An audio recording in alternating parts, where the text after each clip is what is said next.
Hi friends, this is Marilyn from tarotclarity.com, and today's video is of the Tarot of Marseille, the Jean Noblet Tarot deck published by Marco Benedetti. I do have multiple decks, Noblet decks, but I'm not going to be comparing this deck to any other deck of Jean Noblet. I'm just going to focus on this deck today, just for its own sake. However, moving forward, you know that I'm going to be pulling out other Noblet decks to compare it to other Noblet decks. Because every time a publisher recreates a deck or restores a deck or even has a facsimile of a deck, they bring a certain flavor to the Noblet or the Dodal or whatever deck it is that they're publishing, right?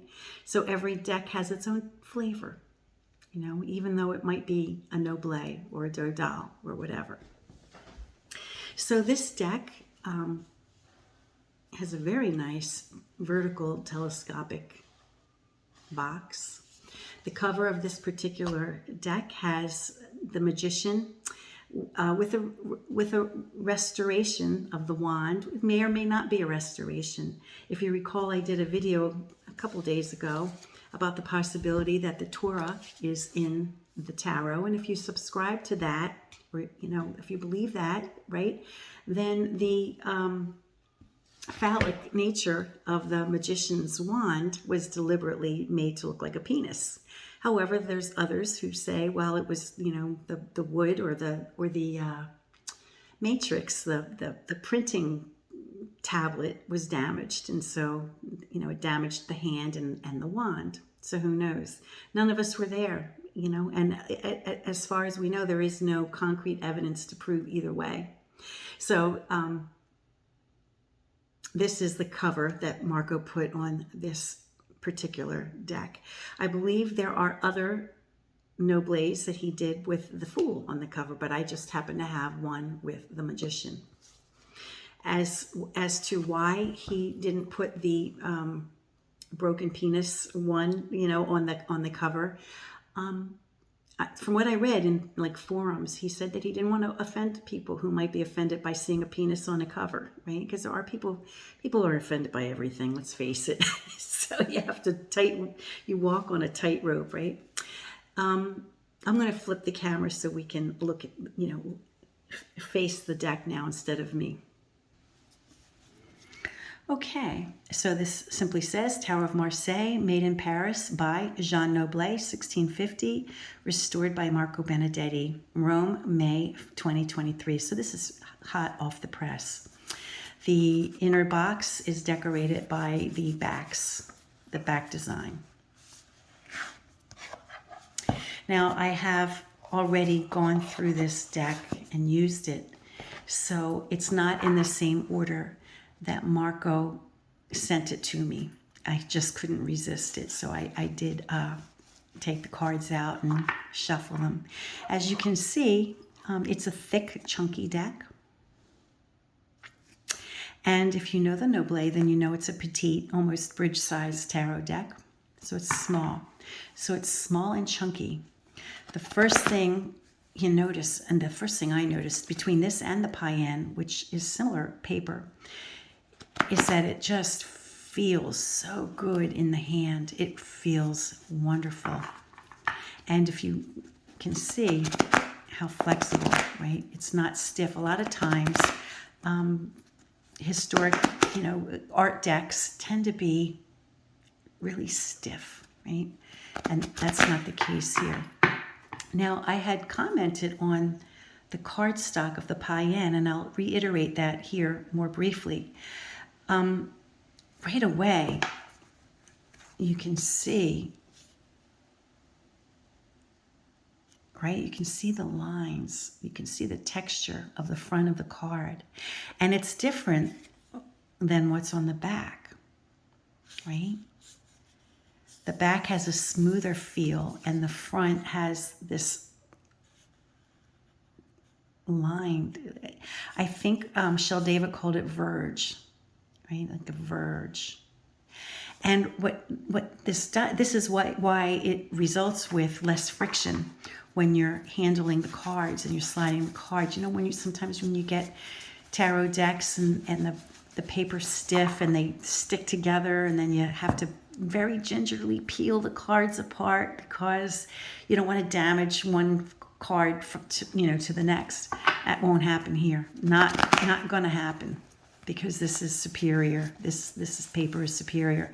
And my friend Shell David, in commenting, has said that this is about as authentic the way the paper was actually made for these historic decks as is possible. And as far as Shell David knows, Marco is the only one who does that with the historic decks, which I think is quite an endorsement.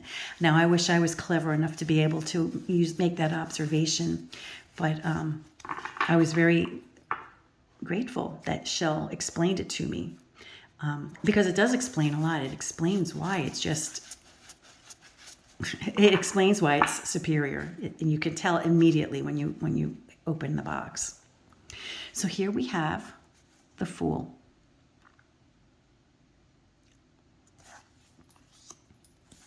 And like many people do with the Magician of the Noblet, Peterson among them, they have a he recreated, he made two versions, right? We have the version of the hand and the penis wand, right? That may or may not be the result of a worn down or damaged plate. Some would argue yes, some would argue no. And he gave an alternate magician or batelier. So you can pick whichever one you like. You don't have to get offended. You know, you just pick the one you prefer to use.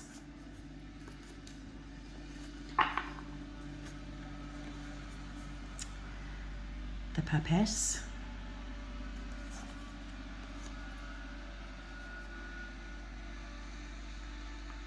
Sorry for the outside noise.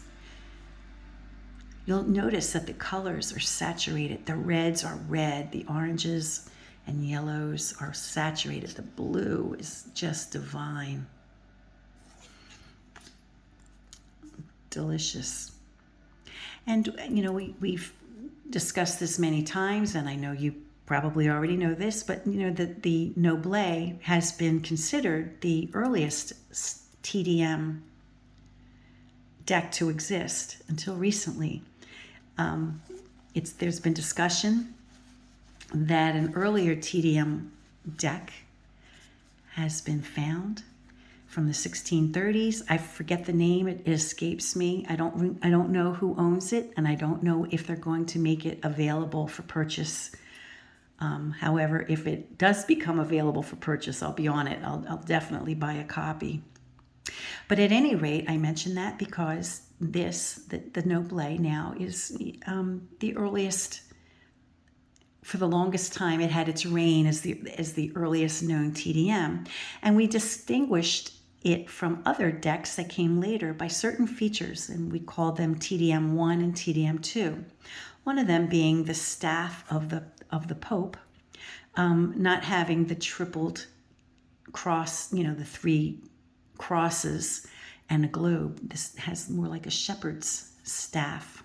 It does have the triple tier crown. He does have the stigmata, or reference to the stigmata, on either his gloves or his hands. I don't know if those are gloves. Of course, Cupid is blindfolded. And we have the canopy, the scalloped canopy of the chariot.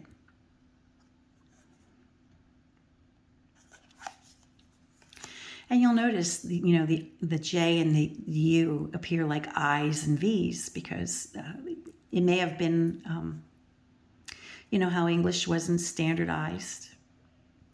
Maybe the alphabet. I think in this period of time, obviously, I's and J's were used, similarly as were U's and V's.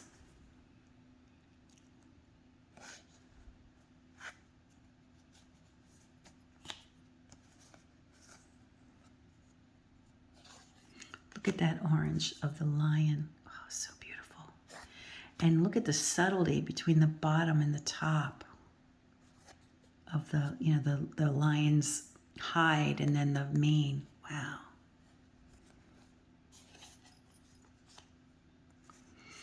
And then I don't know if this is a TDM1 trait, I forget, but we have the fingers of, you know, extending behind the shoulders. And for the longest time, I had a really hard time reconciling that these were hands because, you know, because it just doesn't seem possible for hands to hang that way. But they really do look like fingers, you know, they really do look like fingers. I mean, for a while I was thinking they were like fringe hanging from the epaulets of a soldier. But, you know, I guess in this form of punishment, the arms must have been broken in such a way that they must have hung back, you know, it must have resulted in hanging like that. And, oh, it must have been horrific. Must have been horrific. Death is named.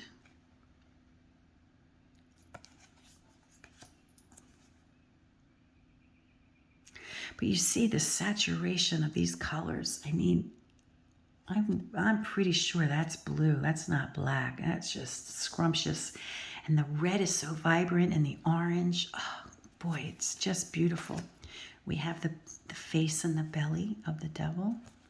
Another TDM1 trait, as is the lack of ambiguity. The fire is coming from the tower, extending to the heavens.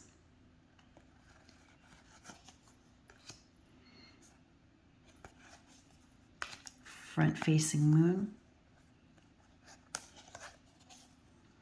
I mean, these are things on every Noblet deck. I'm probably not telling you anything you haven't already heard, but sometimes people just find my videos and tune in, and this might be the first time you've heard, you know, so I try to cover my bases. Here in the world card, we have a figure, ambiguous, excuse me, who it is or what gender. But the point I'm trying to make is that it's got a belt of leaves rather than a scarf. Okay, so here we're moving into the pips. Look at that. Beautiful. And as I said, it feels so good. Really feels great. Look at that color. Oh my goodness.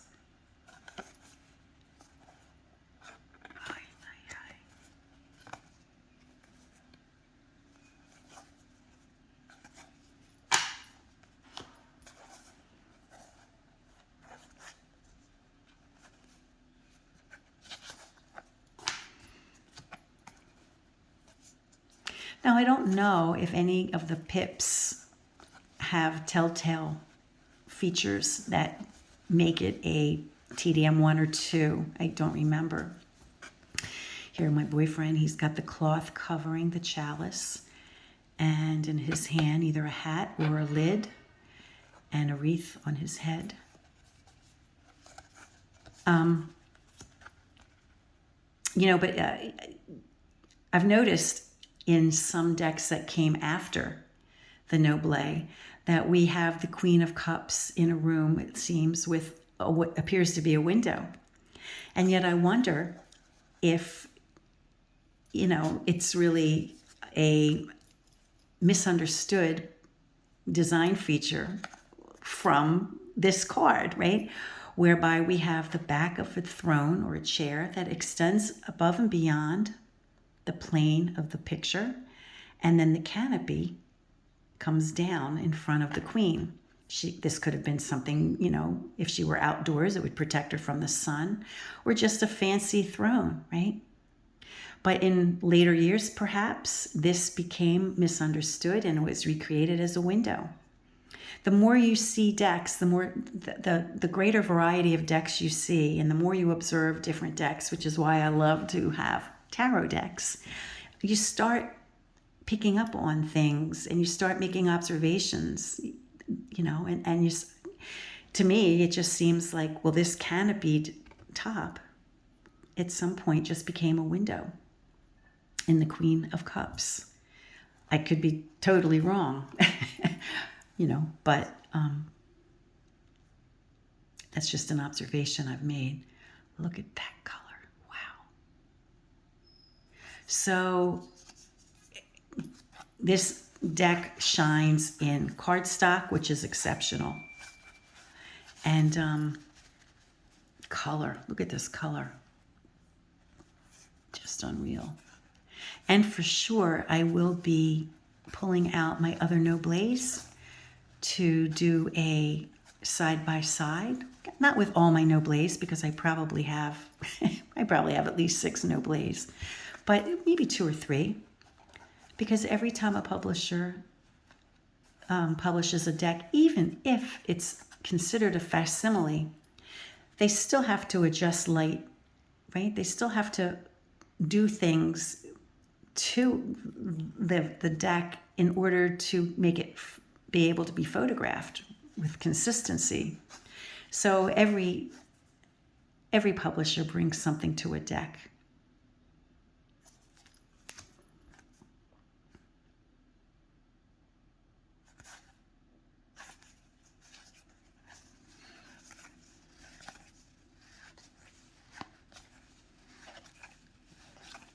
But this is beautiful. This really is beautiful. The paper is exceptional. Wow.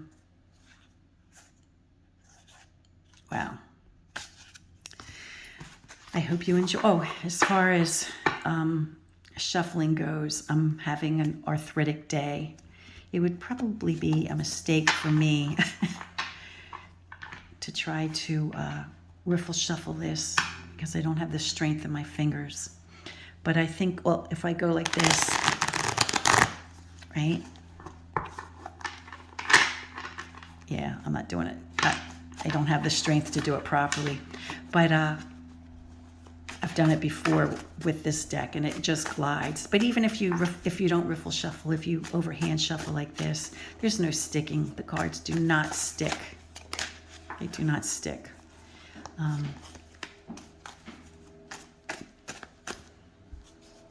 So it's a breeze. It's a delight. It's a pleasure.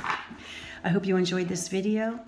Don't hesitate to get this deck if you're on the fence about it. I don't think you'll be disappointed. Until next time, friends, peace and stay well.